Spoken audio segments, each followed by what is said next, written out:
Hi all, ಎಲ್ಲರೂ ಹೇಗಿದ್ದೀರಾ? ಇವತ್ತು ಟೇಸ್ಟಿಯಾಗಿರುವಂಥ ಪೆಪ್ಪರ್ ಚಿಕನ್ ಹೇಗೆ ಮಾಡ್ಕೊಳ್ಳೋದು ಅಂತ ನೋಡೋಣ. ಹೊಸ ರೆಸಿಪಿಯೊಂದಿಗೆ ಬಂದಿದ್ದೀನಿ ನಾನು. ಪೆಪ್ಪರ್ ಚಿಕನ್ನು ತುಂಬ ಈಸಿ, ಬೇಗನೂ ಆಗೋಗುತ್ತೆ, ನಿಮಗೇನು ಅಷ್ಟು ರಿಸ್ಕಿ ಇರೋದಿಲ್ಲ. ಮೊದಲಿಗೆ ಏನು ಮಾಡ್ಕೊಳ್ಳೋಣ ನೋಡ್ಕೊಬೇಡ. ಫಸ್ಟು ಮಸಾಲೆ ರೆಡಿ ಮಾಡ್ಕೊಬಿಡೋಣ. ಪೆಪ್ಪರ್ ಚಿಕನ್ ಅಲ್ವಾ, ಅದಕ್ಕೆ ಒಂದು 2 ಸ್ಪೂನಷ್ಟು ಪೆಪ್ಪರ್ ತೊಗೊಳ್ತಾ ಇದ್ದೀನಿ. ನಾನಿಲ್ಲೊಂದು 1/2 kg ಮಾಡ್ಕೊಳ್ತಾ ಇರೋದು.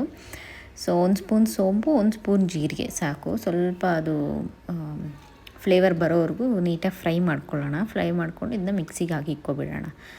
ಓಕೆನಾ. ಇವಾಗ ಒಂದು ಬಾಣಲಿಗೆ ನಾನು ಎಣ್ಣೆ ಹಾಕ್ಕೊಂಡು ಈರುಳ್ಳಿ, ಕರ್ಬೇವಿನ ಸೊಪ್ಪು, ಹಸಿಮೆಣ್ಸಿನ್ಕಾಯಿ ಹಾಕ್ಕೊಳ್ತಾ ಇದ್ದೀನಿ. ಈರುಳ್ಳಿ, ಕರ್ಬೇವಿನ ಸೊಪ್ಪು ಹಾಕ್ಕೊಳ್ತಾ ಇದ್ದೀನಿ ನಾನು. ನೀಟಾಗಿ ಸ್ವಲ್ಪ ಫ್ರೈ ಆಗಲಿ. ಇದಕ್ಕೇ ಒಂದು 1/2 ಸ್ಪೂನಷ್ಟು ಚಿಕ್ಕದಾಗೇ ಶುಂಠಿ ಬೆಳ್ಳುಳ್ಳಿ ಪೇಸ್ಟ್ ಹಾಕ್ಕೊಳ್ತಾ ಇದ್ದೀನಿ. ಇದು ಸ್ವಲ್ಪ ಹಸಿ ಫ್ಲೇವರ್ ಹೋಗಬೇಕು, ಶುಂಠಿ ಬೆಳ್ಳುಳ್ಳಿ ಪೇಸ್ಟು. ನೀಟಾಗಿ ಹೋಗೋವರೆಗೂ ನೀಟಾಗಿ ಫ್ರೈ ಮಾಡಿಕೊಂಡು, ನೀಟಾಗಿ ನಾನು ವಾಶ್ ಮಾಡಿ ಇಟ್ಕೊಂಡಿದ್ದೀನಿ ಚಿಕನ್ನ. ಒಂದು 1/2 kg ತೊಗೊಂಡಿದ್ದೀನಿ. ನೀಟಾಗಿ ವಾಶ್ ಮಾಡಿ ಅದನ್ನ ಹಾಕ್ಕೊಳ್ತಾ ಇದ್ದೀನಿ ನೋಡಿ. ಇದರಲ್ಲೇ ಒಂದು 2 ನಿಮಿಷ ಫ್ರೈ ಮಾಡ್ತಾಯಿದ್ದೀನಿ ನಾನು ಹೈ ಫ್ಲೇಮಲ್ಲಿ. ಇದಕ್ಕೇನು ನಾನು ನೀರು ಹಾಕ್ಕೊಳ್ತಾ ಇಲ್ಲ ನೋಡಿ. ಇದಕ್ಕೇ ಇವಾಗ ಅರಿಶಿನ ಪುಡಿ, ಒಂಚೂರು ಖಾರ ಪುಡಿ ಹಾಕ್ಕೊಳ್ತೀನಿ. ಖಾರ ಪುಡಿ ನೋಡಿ ಹಾಕ್ಕೊಳ್ಳಿ, ಯಾಕೆಂದರೆ ಪೆಪ್ಪರ್ ಆಲ್ರೆಡಿ ಖಾರ ಇರುತ್ತೆ. 2 ಖಾರ ಆದರೆ ತುಂಬಾ ಖಾರ ಹೋಗುತ್ತೆ ಆಮೇಲೆ. ನೋಡಿ ಹಾಕ್ಕೊಳ್ಳಿ. ಇದನ್ನ ನೋಡಿ ಇವಾಗ ಒಂಚೂರು ಉಪ್ಪು ಹಾಕ್ಬಿಟ್ಟು ನೀಟಾಗಿ ಮಿಕ್ಸ್ ಮಾಡ್ಕೊಳ್ತಾ ಇದ್ದೀನಿ ನಾನು. ನೀರೇನು ಹಾಕ್ತಾಯಿಲ್ಲ, ಯಾಕೆಂದರೆ ಈ ಚಿಕನಲ್ಲೇ ಆಲ್ರೆಡಿ ನೀರಿರುತ್ತೆ. ಬಾಯ್ಲರ್ ಆಗಿರೋದ್ರಿಂದ ಬೇಗ ಬೆಂದೋಗುತ್ತೆ. ನೀವು ನೀರು ಹಾಕ್ಕೊಂಡ್ರೆ ಗ್ರೇವಿ ಬರುತ್ತೆ ನಿಮಗೆ ಬೇಕಿದ್ರೆ. ನಾನು ಫುಲ್ ಡ್ರೈ ಫ್ರೈ ಮಾಡ್ಕೊಳ್ತಾ ಇರೋದ್ರಿಂದ ನಾನು ನೀರೇನು ಹಾಕ್ಕೊಳ್ತಿಲ್ಲ. ನೀಟಾಗಿ ಮಿಕ್ಸ್ ಮಾಡಿ ಒಂದು 2 ನಿಮಿಷ ಪ್ಲೇಟ್ ಮುಚ್ಚಿ ಬೇಯಿಸ್ಕೊಳ್ತಾ ಇದ್ದೀನಿ ಇದನ್ನು. ನೋಡಿ 2 ನಿಮಿಷ ಪ್ಲೇಟ್ ಮುಚ್ಚಿ ಬೇಯಿಸ್ಕೊಂಡಿದ್ದೀನಿ. ಇದನ್ನ ನೀಟಾಗಿ ಪೌಡ್ರ್ ಮಾಡ್ಕೊಂಡಿದ್ದೀನಿ ನೋಡಿ. ಸ್ವಲ್ಪ ತರಿಯಾಗಿ ಇಟ್ಕೊಂಡಿದ್ದೀನಿ ನೋಡಿ. ನೀರು ನಾನು ಒಂಚೂರು ಹಾಕ್ಕೊಂಡಿಲ್ಲ, ಎಷ್ಟು ನೀರು ಬಿಟ್ಕೊಂಡಿದ್ದೆ. ಈ ನೀರಲ್ಲೇ ಬೆಂದೋಗುತ್ತೆ ಚಿಕನ್. ಏನು ನೀವು ಎಕ್ಸ್ಟ್ರಾ ನೀರು ಹಾಕ್ಕೊಳ್ಳೋ ಅವಶ್ಯಕತೆ ಇಲ್ಲ.